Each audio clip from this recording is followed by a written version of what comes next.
नमस्कार दोस्तों, एक बार फिर आपका बहुत बहुत स्वागत है डेल्टा एकेडमी पर। और आज फिर हम एक ज्वलंत मुद्दे के साथ जो हाल ही में चर्चा में रहा है, जिसका संबंध जो है वो भुगतान से संबंधित है। भुगतान, डिजिटल भुगतान सूचकांक। दोस्तों, अभी हाल ही में एक इंडेक्स जारी किया गया है जिसे हम डिजिटल पेमेंट्स भुगतान के रूप में या फिर इंडेक्स के रूप में जान रहे हैं, और ये भारतीय रिजर्व बैंक द्वारा अभी हाल ही में जारी किया गया है। दोस्तों, व्यापार की प्रथम शर्त जो है वो भुगतान होती है, चाहे वह किसी भी रूप में हो, और इसमें दोनों पक्ष जो हैं संतुष्ट होते हैं। अगर एक भी पक्ष, जो व्यापार में पक्ष होते हैं, एक खरीदार और एक बेचने वाला, अगर इन दोनों पक्षों में से कोई भी व्यक्ति संतुष्ट नहीं होता है तो जो व्यापार है वो बाधित हो जाता है या समाप्त हो जाता है।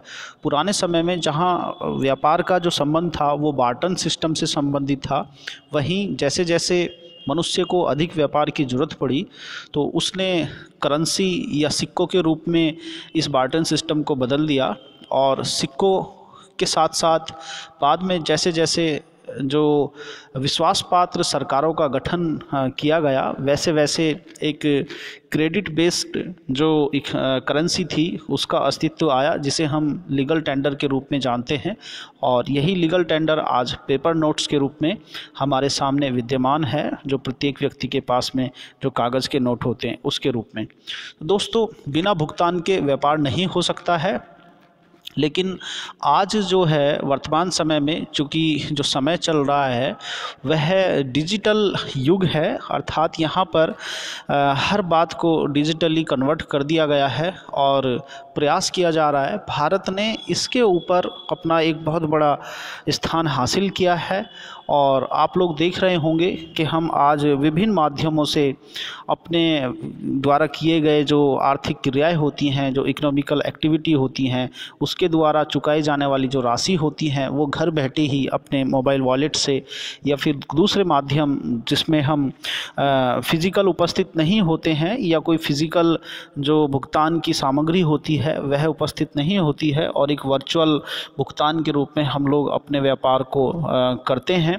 तो दोस्तों, ये जो बढ़ावा है वर्चुअल पेमेंट्स का, यही डिजिटल भुगतान है, और इसका प्रसार जो है पूरी दुनिया भर में बहुत तेज़ी से देखने को मिल रहा है। साथ ही साथ भारत ने भी इसमें बहुत गजब की तरक्की की है। अगर हम डेटाओं पर बात करते हैं डिजिटल भुगतान से संबंधित, तो आप लोग देख पाएंगे कि भारत ने जहां 2016 में लगभग 600 करोड़ के आसपास का डिजिटल भुगतान किया, वहीं 2020 में जो है लगभग 3450 करोड़ के आसपास का भुगतान जो है वो डिजिटली किया। और इसके पीछे जो कारण था वह महामारी कोरोना वायरस के द्वारा जो जनित महामारी थी उसमें रहा। और इसमें भी अगर सबसे बड़ा सेक्टर हम देखते हैं 2020 की अवधि में, तो वह था किराना स्टोर के द्वारा किराना स्टोर के माध्यम से की गई जो पेमेंट्स थी वो डिजिटली की गई, क्योंकि लोगों को डर था कि कोरोना वायरस जो है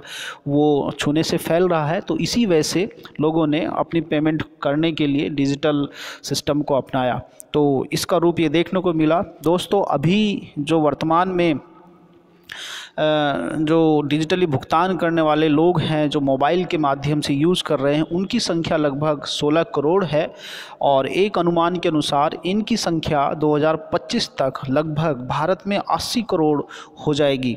और इस प्रकार से जो भुगतान है डिजिटली भुगतान, उसकी जो अमाउंट है, उसकी जो मात्रा है वह लगभग 8000 करोड़ डिजिटली भुगतान के रूप में देखने को मिलेगा, जो वर्तमान का लगभग 3 गुना या उसके आसपास हो जाएगा। दोस्तों, सरकार ने, जैसे हम बात करते हैं डिजिटली भुगतान को बढ़ावा देने के लिए, आप लोगों ने देखा होगा कि जब भीम ऐप लॉन्च किया गया तो नीति आयोग की तरफ से लकी ग्राहक योजना की शुरुआत की गई। साथ ही साथ इसी आयोग ने डिजिटल धन व्यापार योजना की भी शुरुआत की गई, जो मध्यम और जो सूक्ष्म व्यापारी थे उनको डिजिटली भुगतान को प्रोत्साहित करने के लिए इस प्रकार की योजनाएं चलाई गई। दोस्तों अभी जो डिजिटल भुगतान का टोटल भुगतान में हिस्सा है वो लगभग 15% के आसपास है। और इसको अगर हम बात करते हैं, इलेक्ट्रॉनिक्स और सूचना प्रौद्योगिकी मंत्रालय ने जो कैशलेस को बढ़ावा देने के लिए एक और योजना का शुरुआत की थी, उसे हम डिजी धन अभियान के रूप में जानते हैं। जी हाँ, डिजी धन अभियान, आप रिकॉल करते रहें, इलेक्ट्रॉनिक और सूचना प्रौद्योगिकी मंत्रालय द्वारा कैशलेस को बढ़ावा देने वाली जो योजना थी वो थी डिजी धन अभियान। साथ ही साथ अगर आप लोगों को पता हो, पूर्व का मानव संसाधन मंत्रालय, जिसे आधुनिक रूप में हम शिक्षा मंत्रालय के रूप में जानते हैं, उसके द्वारा जो युवा थे तथा साथ ही साथ जो उच्च शिक्षा के जो विद्यार्थी थे उनमें वित्तीय साक्षरता को बढ़ावा देने के लिए डिजिटली उसके लिए वित्तीय साक्षरता अभियान चलाया गया और इस प्रकार की बहुत सारी योजनाएं थीं। दोस्तों डिजिटली भुगतान बहुत तेज़ी से बढ़ रहा है और इसका विस्तार कैसे पता लगाया जाए, ये किस रूप में हो रहा है, इसी को ध्यान में रखते हुए आरबीआई ने भुगतान के डिजिटलीकरण है उसके विस्तार का पता लगाने के लिए डिजिटल भुगतान सूचकांक की शुरुआत की है। साथ ही साथ डिजिटल भुगतान के विभिन्न स्वरूपों तक पहुंच और उसकी गहनता को उचित रीति से कैसे अपनाया जाए, उसको कैसे दर्शाया जाए, यह भी काम डीपीआई या डिजिटल पेमेंट्स इंडेक्स के द्वारा किया जाएगा। दोस्तों डिजिटल भुगतान जो है, अब हम अपनी स्क्रीन पर देखेंगे, यह एक प्रकार का लेन देन है जो डिजिटली या ऑनलाइन प्लेटफॉर्म के माध्यम से किया जाता है। माफ़ी चाहूँगा, यहाँ पर जो लिखा हुआ है वह गलत है, आप सही करेंगे मेरे साथ। यह एक प्रकार का लेन देन है जो डिजिटली या ऑनलाइन प्लेटफॉर्म के माध्यम से किया जाता है और इसमें धन कोई भौतिक या फिज़िकल आदान प्रदान नहीं होता है। इसमें हम कोई भी करेंसी फिज़िकली एक्सचेंज नहीं करते, बल्कि यह एक वर्चुअल होता है। और फॉर एग्जांपल के लिए आप बैंक के द्वारा जारी किए गए डेबिट कार्ड और क्रेडिट कार्ड्स ले सकते हैं। साथ ही साथ मोबाइल वॉलेट हैं, जैसे आप लोग कई मोबाइल वॉलेट से परिचित होंगे, जिसमें बहुत से कंपनियों के द्वारा चलाए गए हैं। जैसे हम लोग अलग अलग बैंकों के मोबाइल वॉलेट्स हैं, या फिर कुछ मोबाइल कंपनियों के मोबाइल वॉलेट्स हैं, या फिर कुछ जो इस प्रकार की जो हमारी वित्तीय कंपनियां हैं उनसे संबंधित भी कुछ मोबाइल वॉलेट हैं। इसी प्रकार से यूएसएसडी, जिसको हम अनस्ट्रक्चर्ड सप्लीमेंट्री सर्विस डेटा के रूप में जानते हैं, ये भी एक भुगतान का तरीका है। और दूसरा जो है एईपीएस सिस्टम है, जिसे हम आधार समर्थित भुगतान प्रणाली के रूप में जानते हैं। ये सब भुगतान के तरीके हैं, डिजिटल भुगतान के तरीके। तो आप लोग डिजिटल भुगतान को जान गए होंगे, ये एक वर्चुअल भुगतान है। दोस्तों आरबीआई डीपीआई में जो शामिल मापदंड हैं, यह जो टॉपिक है, सबसे पहले हम इस पर बात करते हैं कि जो आरबीआई डीपीआई है, डिजिटल पेमेंट्स है, जो आरबीआई के द्वारा लॉन्च किया गया है और यह जो है जनवरी माह के स्टार्टिंग में लॉन्च किया गया था 2021 में, इसलिए बहुत मोस्ट इम्पोर्टेंट है आने वाली परीक्षाओं की दृष्टि से। इसके अंतर्गत जो शामिल मापदंड हैं, जो पैरामीटर्स हैं, वो 5 हैं। सबसे पहला जो है भुगतान सक्षम करता है यह, और इस भुगतान सक्षमकर्ता का जो वेटेज है वो 25% रखा गया है।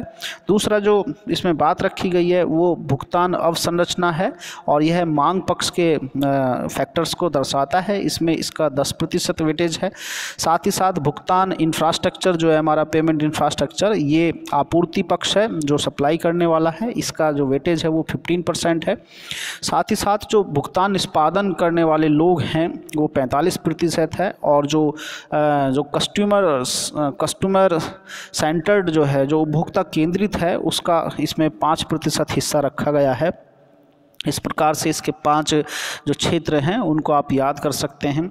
इससे संबंधित मुख्य बात क्या है, इसका जो मान है वो मार्च के महीने में, ये गलत है, यहाँ पर आप देखेंगे इसमें इसका जो आधार वर्ष है, हम इसे ऐसे बोल सकते हैं, इसका जो आधार वर्ष है वो मार्च 2018 को लिया गया है, आधार वर्ष। और इस आधार वर्ष में अगर हम देखते हैं तो मार्च 2019 में इस आधार वर्ष की अपेक्षा, आधार वर्ष का मतलब होता है 100 से वैल्यू करना, तो अगर हम मार्च 2018 से कंपेयर करते हैं डिजिटल पेमेंट्स की, तो 2019 में ये बढ़कर 1.53 हुआ, अर्थात ये 2018 का 1.5 गुना था। और अगर हम मार्च 2020 में बात करते हैं तो ये दुगने से भी अधिक हो गया है, यानी कि 207.84 इसमें पॉइंट्स की जो है बढ़ोतरी हुई। डीपीआई स्कोर मार्च 2021 से 4 माह के अंतराल के साथ जो वेबसाइट है हमारी, उस पर अर्धवार्षिकी रूप से ये प्रकाशित किया जाएगा। ये भी एक मोस्ट इम्पोर्टेंट बात याद रखने की है। तो इस प्रकार से इसके अंतर्गत जो है व्यवस्थाएं की गई हैं। मुझे पूर्ण आशा है कि आपको ये जो टॉपिक है वो समझ में आया होगा, और आप इसी प्रकार की रोचक जानकारी के लिए डेल्टा एकेडमी से जुड़े रहें। हम पुनः एक अच्छी क्लास के साथ उपस्थित होते हैं। तब तक के लिए बाय बाय, टेक केयर।